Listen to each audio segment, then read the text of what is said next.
thing. Well, let's talk about non-technology brands, because I read something about Procter and Gamble, which, every generation seems to have grown up with them, right? Yep. Except for the current younger generation.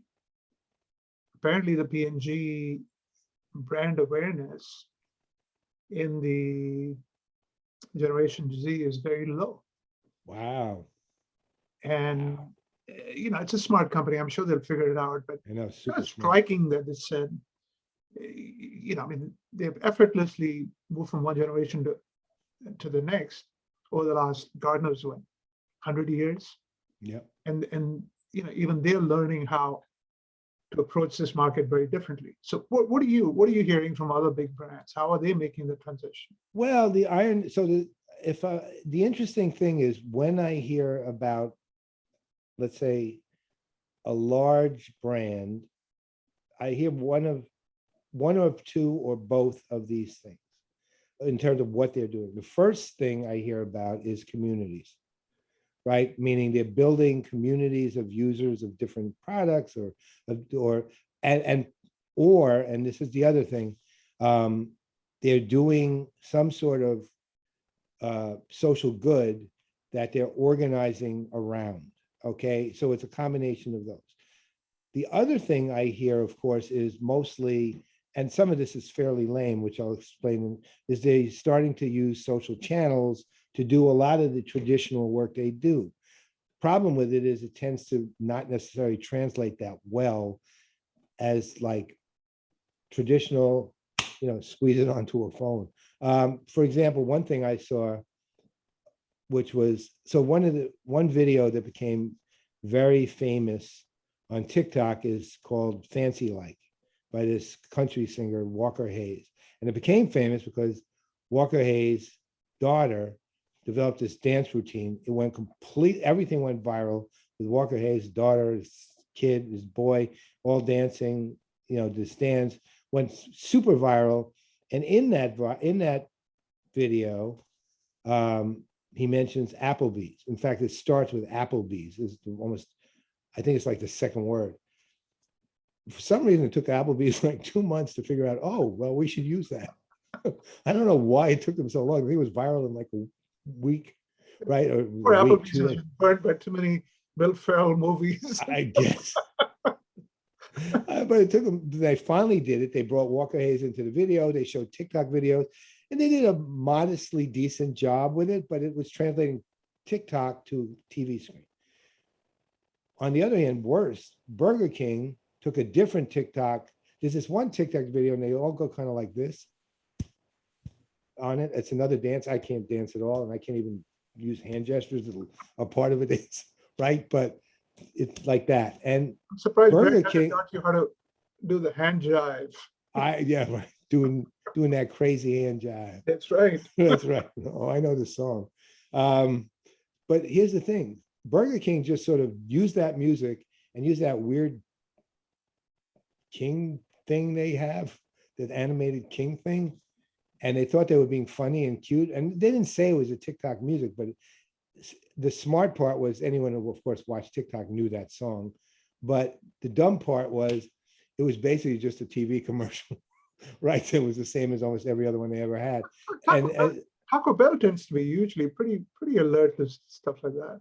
I think a lot of the big retailer brands, especially food brands, sports brands, are highly alert to social. I mean, and they're escalating since. I mean, you got to think about it. I mean, since fan engagement is so huge in sports, think about one of the first things that came out of COVID early on was the use of Microsoft Teams to create fake NBA audiences, right? But they would still look like, well, they were real audiences, but they were basically, holograms, so to speak. Not really, but digital images of real people. Yeah.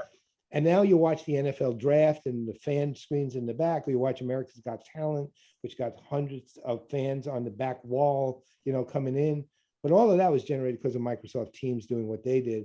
And it's actually a reasonably good adaptation that does appeal to younger people from the visuals and from the actual activity itself. So there's some kind of, attempts at figuring it all out. I don't think, I'm trying to think if there's any big brands who really figured it out, like to a degree that is paradigmatic. And the closest thing I would say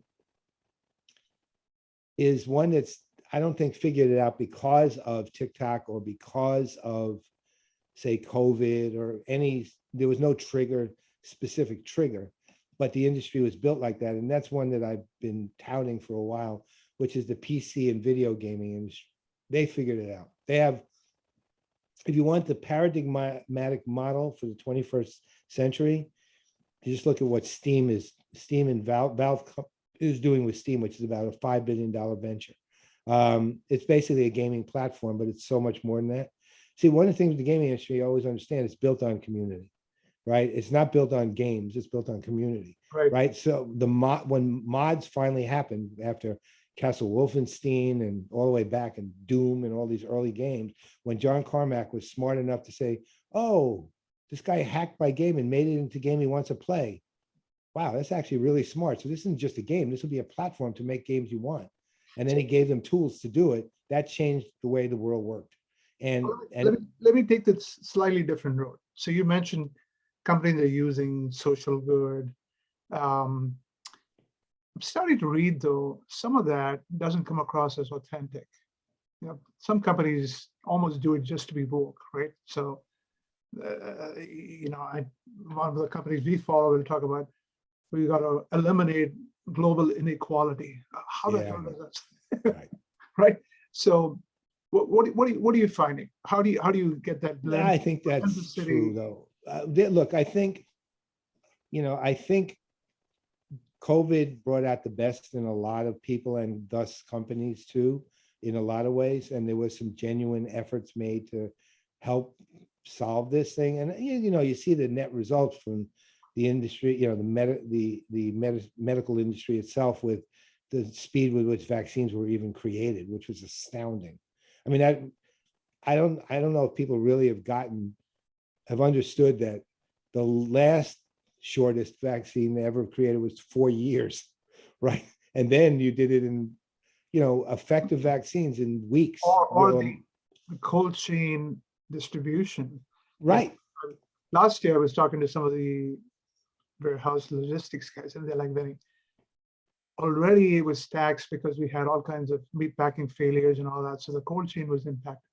For them to be able to distribute hundreds of millions of doses. I mean, you're right. That it's been heroic what's been done. But that also is a reflection, I think, of the good side of people, not just the mercenary needs of Pfizer or Merck. I mean, I think the problem is the general rule is, as left as I am, we paint things in black and white way too much. I don't think things are that simple. And, and they never have been that simple. If you look at the world as the movement of the globe or a global market is the vector result of an astounding number of decisions being made by an astoundingly large number of people every single day, both directly and indirectly related to that market, right? I mean, it's just, there's nothing but complexity in that. And there's no one human, I don't think, even those people who actually study those things, who can actually discern what the hell has really gone on. And then you find out, we tend to also do things where we treat the overall by singular example. And that's good up to a point. Confirmation bias. I mean, yeah. Yeah. And it's kind of ridiculous at another level. Look, it's good for the story. The same way, look, to me, data is just another way of telling a story. It's not, the whole data means facts. That's not true, because I can find data for anything, any way I want. I remember years ago, 2009, Nielsen and by the way, at Gartner, we used to say 67.8% of all statistics are made up. And then the next day it said it was 73.6. I guess. Well, no, listen, in 2009, I still remember this. I used to actually speak on the stage and say that I would bring up this slide where I'd show a Nielsen study and a Morgan Stanley study on how, for the first time in history, more companies are using social media than email. And then I'd say So here we have it, the change point, right? And they say, no, actually not. I said, that's 2 studies. I said, I found 18 that say email is still being used more. I said, but you know what? It's not that that's unimportant, but that's not the foundation. But you can take it at face and make that your strategy and dump email, and you're going to be so effed. You don't know how badly effed you'll be. I said, on the other hand, you can take the data point as it really is, which is there's a high enough volume of social media activity going on to bubble up 2 studies out of 20 that say that, where 3 years ago, no studies bubbled up that way. I said, the important thing is the rate of the rate here, not the rate, right? So understand rate of the rate. It's the same with everything. I'd love to have Mark Benioff and Brett respond to that email. If you get away from email, you'll be effed. I'm sure they have a viewpoint on that. Oh, you know what? Again, you can always prove something. Which Paul, you're amazing. How do you stay so young? I mean, you know more about TikTok, commercials, and so on than you know. oh, you know, most- there most is an of my actual. generation. I do have an actual reason. I'm very immature. I'm extremely immature. That's pretty much it. You're always very. You're also very modest. What's in store for Paul next? Well, next year is last year of engagement with the community that we are involved with, as far as actual paid engagements from companies. But I will tell you, and you're probably the first one to hear this as sort of a public thing, even though we've talked privately with people about it. Brent and I in 2022 in January will announce and then launch in February what we're calling the PPN, the Players Productions Network. Ah, And it's a digital influencer broadcast network, an influencer digital broadcast network. And here's the thing. Well, one day I was sitting down and kind of looking at ways, do I want, I come very old school in one way. I'm not used to the idea of money just going out. I want to have something coming in. Yeah, and so I was a little queasy about the idea of, look, we're very comfortable and we're very lucky. So I'm not worried about anything. We could literally retire on what we have and not be unhappy the rest of our lives. But I'm just like raised that way. So I was looking at, first I was looking at maybe I'll work with like a advisor, like I'll work as like a consultant to an investment house of some kind. And I actually had a contract with one PE firm 2 years ago, and I really enjoyed it, but I realized, nah, I don't want to do that. It just didn't appeal to me as a long-term thing. It was fun to do as an individual thing. I was the chief consultant on the acquisition of Sugar CRM by Excel KKR. So then I thought, what do I want to do? And then one day I was just looking at what Brent and I do, and I was categorically, right, just generally, and we do 16 different things, literally 16. That ranges from, the show itself to Bring Your Own Band 2020, if you remember the band competition, to the happy hours we do every Wednesday. We've done since April 6th, I actually counted the number up yesterday, since April 6th, 2020 to last week, every Wednesday at 3:30 p.m., we have done 82 happy hours, right? And we have people who've done 70 of those or 80 of those, right? We've had about close to 400, probably now about 350, I'd say, actually accurately, unique individuals who have attended. Like we have CEOs of companies who show up, and we have now you're students. embarrassing me because I don't show up to your happy hours. Well, just come. They're wide open, man. I know. And the conversation will be either enterprise technology or blueberry bagels. Just depends. But we're also giving the Happier Hour its own show. And we're launching shows with individuals. We do the executive roundtables. We do the watch parties. So I thought, what if we sit down and we kind of organize this into a network? And then I talked to Brent. We had a long conversation. We figured out what to do. So what's going to happen in January, we're going to announce what we're going to do. Now, he also has, if you remember, 2 of his own shows, A Few Good Minutes and Watching Amazon, he does with John Lawson. And then I have the one which I haven't launched because of this, basically, Engage with Paul Greenberg, which I ultimately decided to expand to co-host with Kenny Lauer. And we're going to bring them all under the umbrella of PPN. All the other hosts have agreed. We have 2 individuals, both of whom you will know, but I can't say who they are yet. We're going to have their own shows, but they're both well-known figures in our universe. And our audiences will extend, this is our universe, let's say, So our audience will extend this far. Right now, the plan is we'll do BYOB 2022. We have in the second half of the, so we're going to launch all these different things. We've monetized them, ones that can be monetized. Got a lot of sponsor interest in it right now. Enough to be actually pretty successful year one, I think, at least from an interest standpoint. We'll see when the old saying goes, when the rubber meets the road, what happens. So you'll de-emphasize your watch list? No, the watch list is going away actually at the end of Okay. this year it's happening, next year it's happening, and that's it. But the broadcast is going to take off. That will be my fun thing. I don't need it for anything, but I love it. And that way, basically, at least I'll make enough money to buy another mic or two. It's going to be a big deal. And what we're planning on in 2023, if it goes well, so here's the plan. So the initial plan is launch with these various assets we have, see how it goes with sponsorship, see how it goes with scheduling and all that. Like we're having a conversation with the basic idea with the individual shows and the happy hour show is they determine the frequency, they determine the format, they determine the content. It's theirs.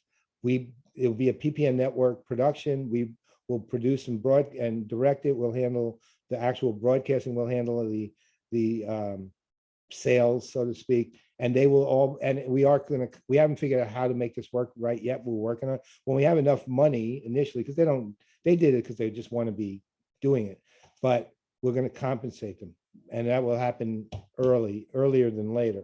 Right now we have no money, obviously, so we are hired though already by Verint to do just me and Brent though, for the Players, to do 3 live episodes of the Players at their live conference in June next year. It's already hired for that, but that's one thing. Then in the second half of the year, we're going to launch probably 2 or 3 more shows. One will be a sports business show. Oh, I got to tell you one other one. Let's just say one, and the second one will be a show devoted completely to social good. Any sponsorship money that go from that show goes to charity, all of it. And so we're going to launch. We're going to look for hosts for those. One of the shows we're launching now is a quiz show. Seriously, a quiz show. You know what the name of it is? Crapshoot. And the reason we're doing it, so we every year. Yeah. Oh, Aaron Rodgers may be looking for a job. That's right. That's right. I'll tell him what we'll pay him. I'll tell you, we'll give you the Rodgers rate. You come on as our host, we'll give you the Rodgers rate. That would be hysterical. You know what's amazing is all the tension he has had this year. It's amazing how the guy can perform. I know. These guys must be able to compartmentalize. It has to be that because he's uncanny how good he is. And in Brady year, I mean, the guy is just. I know. He has no right to be the age he is.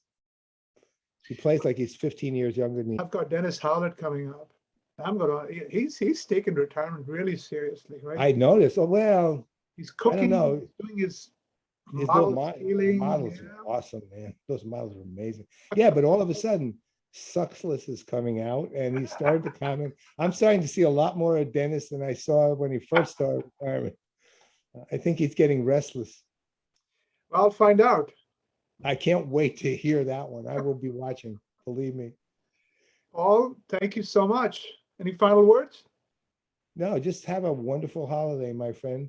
You and Margaret and and Rita, and just enjoy. Is she coming home for the holidays, Rita? She moved back in. She was in hospitality. So at the start of the pandemic, that kind of died, and she started her own personal coaching service. She's a multinational company.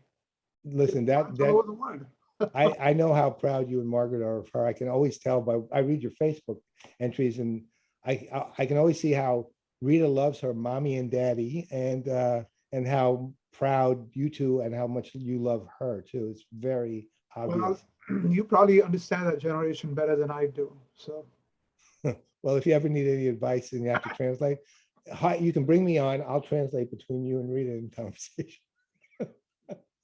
Thank you so much, Paul. A total pleasure, my friend. I really.